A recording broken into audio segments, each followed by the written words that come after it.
آئین اس کی اجازت نہیں دیتا. وہ سارے مولانا سمیت یہ پیپلز پارٹی بڑا کریڈٹ لیتی ہے 1973 کے آئین کا, پھر 18ویں ترمیم کا. یہ سارے ایک ہی وجہ سے ڈر رہے ہیں اور یہ میچ فکس کرنے کی کوشش ہو رہی ہے. یہ پیغام دیا جا رہا ہے بھائی جو بھی ہوگا ان چوروں, ڈاکوؤں, لٹیروں جن کے کیسز یہاں اس ملک کے اندر معاف کیے گئے, ایک طرف ملک کنگال ہے, آئی ایم ایف کے ساتھ سخت شرائط کے ساتھ ساری چیزیں طے ہو رہی ہیں, لیکن ان چوروں کے پیسے معاف کروانے ہیں. ان کا احتساب نہیں ہو سکا, ان کی بیرون ملک پراپرٹیز کا حساب کتاب نہیں ہو سکا, منی ٹریل نہیں آ سکی, تو یہ کیسز معاف ہو گئے ہیں. جعلی بینک اکاؤنٹس ہو, منی لانڈرنگ ہو, یہ عوام کو اس طرح ایک جو ہے نیز پر پہنچایا گیا ہے. اور اب جو ہے, اب دیکھیے عوام جس تعداد کے اندر لاہور ہائی کورٹ کے لیے عمران خان گئے اور نکلی, آج عوام نے بڑا سخت ریسپانس دیا ہے. یہ ابھی جو رہنما گرفتار ہوئے ہیں ان کے اندر اب تک کی اطلاعات کے مطابق آپ دیکھیے تھانے جو ہیں وہ اطلاعات کے مطابق مبینہ طور پر تھانے جو رستے کے اندر آ رہے تھے جہاں عوام تھی تو ان کو تالے لگائے گئے, اور یہ خبر آئی ہے بڑے کریڈیبل سورسز کی طرف سے تاکہ لوگ ادھر نہ زبردستی داخل ہو جائیں کہ ہمیں گرفتار کرو. یہ آپ اندازہ کر لیں. دوسری طرف سی سی پی او لاہور کا آفس ہے, اور ابھی تک آپ یعنی میں چیف جسٹس صاحب اور اس سپریم کورٹ آف پاکستان کی حیرانگی آپ دیکھیے, پورا سسٹم کس طرح کیپچر ہوا پڑا ہے. یعنی سپریم کورٹ آف پاکستان نے سی سی پی او جو ہے وہ بحالی کا حکم دیا ہے. آج 4 دن ہو گئے ہیں, ابھی تک ریٹن آرڈر نہیں آیا سپریم کورٹ آف پاکستان سے, اور وہ ابھی وہی لوگ مسلط ہیں. نگران حکومت سیدھی وہ عمران خان اور تحریک انصاف سے عداوت رکھتی ہے, وہ بالکل جو پلان بنے گا اس پر عمل کرے گی.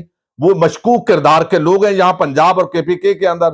کے پی کے میں ایک شریف آدمی ہے, اور اس کو جس طرح گورنر کے پی کے مولانا فضل الرحمان استعمال کر رہے ہیں, یہ بھی آج سلیم صافی جو طبقہ ملامتیہ کے نائب امام ہیں, انہوں نے آج پورا کالم اس پر لکھا ہے کہ کس طرح کرپشن وہ بڑھ گئی ہے کے پی کے اندر. فضل الرحمان کا گورنر کس طرح زبردستی ٹیک اوور کر رہا ہے پورے نظام پر, چیف سیکرٹری سے لے کر آئی جی اور نیچے تک تمام اپنے لوگ لا رہے ہیں تاکہ دھاندلی کا ایک ماحول بنایا جائے.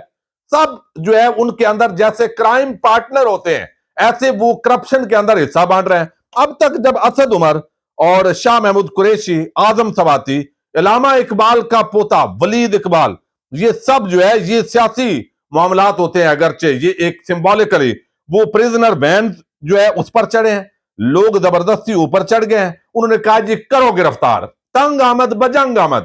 بھئی یہی ہوتا ہے جب آپ تنگ کریں گے, ناجائز پرچے کریں گے, آپ سوشل میڈیا ایکٹیوسٹ جو ہے ان کو اٹھائیں گے. جب آپ جو ہے وہ کسی پر اس طرح کسی کو بولنے کی آزادی نہیں ہے, کوئی ان کی کرپشن پر بات نہ کرے, کوئی اس ظلم پر بات نہ کرے, ناجائز پرچوں پر بات نہ کرے, اور ایک کمپرومائز جو این آر او ہوا ہے, جو رجیم چینج ہوا ہے اس پر بات نہ ہو, زبانوں کو تالے لگا دو, ایک ایسا قسم کا سیول مارشل لا اس کی طرف یہ ملک بڑھ رہا ہے کہ آگے تو سیاسی چہرے ہیں یہ ٹاؤٹ بن کر جس طرح کا کردار ادا کر رہے ہیں, کیا ان کو شرم نہیں آتی؟ یہ جمہوریت کا نام لیتے ہیں, یہ آئین کا نام لیتے ہیں. تو یہ ساری چیزیں میں سمجھتا ہوں یہ بہت ہی جو اقدام اٹھایا گیا ہے. اب اس کے اندر جو حکومت کی حکمت عملی ہے وہ سامنے آئی ہے. ان کا کوشش ہے جو متحرک لوگ ہیں, جو پریزنرز ہیں, ان پر کچھ نہ کچھ چارج لگا کر کار سرکار میں مداخلت, دفعہ 144 کی خلاف ورزی, اس طرح کے چارج لگا کر پہلے تو کہا جائے گا کہ ہم آپ کو گرفتار نہیں کرنا چاہتے. ابھی اعلیٰ حکام سے مشاورت ہو رہی ہے, اور اعلیٰ حکام سے مراد اس وقت مرکز کے اندر بیٹھا ہوا رانا ثناء اللہ ہے. یعنی رانا ثناء اللہ سانحہ ماڈل ٹاؤن کا مرکزی کردار, اور اس جیسا بندہ اس ملک کا وزیر داخلہ ہو تو کیا یعنی توقع کی جا سکتی ہے. اب یہاں پر جو ہے یہ عام شخصیات جو گرفتار ہو رہی ہیں, اب اس کے ساتھ زبیر نیازی بڑی دبنگ شخصیت ہے, لاہور کے پی ٹی آئی کے وہ سیکرٹری جنرل ہے, اور بڑے متحرک قسم کا کردار ہے. اور میں سمجھتا ہوں کہ ان کو کم از کم ایم این اے کا جو ٹکٹ ہے کسی حلقے سے پی ٹی آئی کو ضرور دینا چاہیے. اس طرح کے ڈیڈیکیٹڈ جو لوگ ہیں ان کو بھی آگے آنا چاہیے. اب یہ جو ہے وہ گرفتاریاں ہوئی ہیں, لیکن اس کے ساتھ جو ہے اب اس پورے معاملے نے آگے بگڑنا شروع کر دیا ہے. یہ ایک تصادم کی طرف حالات جا رہے ہیں, اور یہ حالات کون لے کر آیا ہے؟ یہ حکومت اور اس کے سہولت کار. اب انہوں نے کیا وہ چاہتے ہیں, اس سے رزلٹ کیا چاہتے ہیں؟ وہ شاید آنے والے دنوں کے اندر ہمارے جیسے لوگوں کی زبانوں کو بھی تالے لگ جائیں، اور اس طریقے سے اس ملک کے اندر رہنے کے لیے سب نے زبانیں بند کرنی ہے، کوئی ایسے وہ دستور یہاں پر لانے کی کوشش ہو رہی ہے، اور وہ طبقات تو اب یہ حالات جو ہے دن بدن خرابی کی طرف جائیں گے، چونکہ آئین کے تحت الیکشن نہیں ہونے دیا جا رہا، اور اس معاملے کے اندر نگران حکومت، گورنرز اور ان کے ساتھ پی ڈی ایم حکومت، طاقتور حلقے، وہ سارے یہاں ایک پیج پر نظر آتے ہیں۔ تو آئین شکنی سر عام ہو رہی ہے، سر بازار ہو رہی ہے۔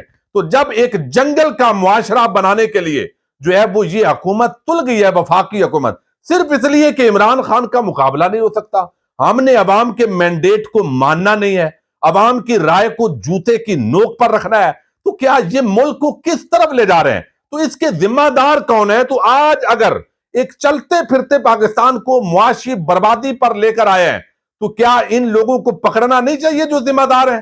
کیا یہ سزا سے بچے رہیں؟ اربوں خربوں کا نقصان کریں؟ فارن ریمیٹنسز جو ہے اس کے اندر کمی آ گئی ہے، یہ ساری دنیا دیکھ رہی ہے، کوئی یہ الزام تو نہیں ہے، یہ فیکٹس ہیں۔ اسی طریقے سے آپ دیکھیے ٹیکس کلیکشن میں کمی ہو گئی ہے، ایکسپورٹ کے اندر کمی ہو گئی ہے، بے روزگاری کے اندر اضافہ ہو گیا ہے، اور جس طرح جو ہے وہ امن عامہ کا حالات خراب ہو گئے ہیں۔ تو ان حالات میں سمجھتا ہوں کہ ہمارے جو ادارے ہیں، خاص طور پر اسٹیبلشمنٹ، ان کو اپنا مثبت کردار ادا کرنا چاہیے۔ اگر زبردستی اس گند کے ٹوکرے کو اس قوم پر جیسے مسلط کیا گیا ہے، اگر یہ مسلط رہتا ہے تو الٹیمیٹلی عوام اور اداروں کے مابین بہت بڑی خلیج پیدا ہو چکی ہے، اور یہ نفرت میں بدلے گی، تو جو آج ہیں وہ کل تو اپنے عہدوں پر نہیں ہوں گے، جو پہلے تھے وہ آج نہیں ہیں، تو بالآخر تاریخ جو ہے وہ لکھتی ہے اور ذکر کرتی ہے۔ میرا خیال ہے ضد اور انا کے بھینٹ اس ملک کو نہیں چڑھانا چاہیے۔ آج جس طرح عوام نکلی ہے، مسلسل نکل رہی ہے، تو ان چیزوں کو اچھے طریقے سے ٹھنڈے دماغ کے ساتھ سوچ بچار کر کے آپ 1000 2000 4000 بندہ گرفتار کر لیں، آپ 50,000 بندہ بھی گرفتار کر لیں گے، تو پھر بھی اس کو امپورٹڈ حکومت نامنظور کے نعرے سننے پڑیں گے، پھر بھی زرداری، فضل الرحمان اور نواز شریف کا اور مریم اور شہباز کا چہرہ لوگوں کے سامنے ہوگا، تو لوگ کہیں گے کہ حق دوسری طرف ہے، چونکہ یہ ادھر کھڑے ہیں۔ تو زبردستی آپ نائل کر لیں، عمران خان کو گرفتار کر لیں، اور لوگوں کو آپ تشدد کا نشانہ بنا لیں، تو میرا خیال ہے کہ عوام کے سامنے سب کو بالآخر سرنڈر کرنا ہوگا۔ اللہ تعالیٰ ملک کی حفاظت کرے، اور ہمارے جو ادارے ہیں وہ اس کے اندر پازیٹیو کردار ادا کریں، ملک آئین کے مطابق الیکشن کی طرف بڑھے۔ مجھے تو کم از کم یہ حالات جو ہے آنے والے دنوں کے اندر انتہائی ضد اور انا کی وجہ سے بگاڑ کا شکار نظر آ رہے ہیں۔ اللہ تعالیٰ آپ سب کا حفظ و امان میں رکھے۔ اجازت دیجیے گا، اللہ حافظ۔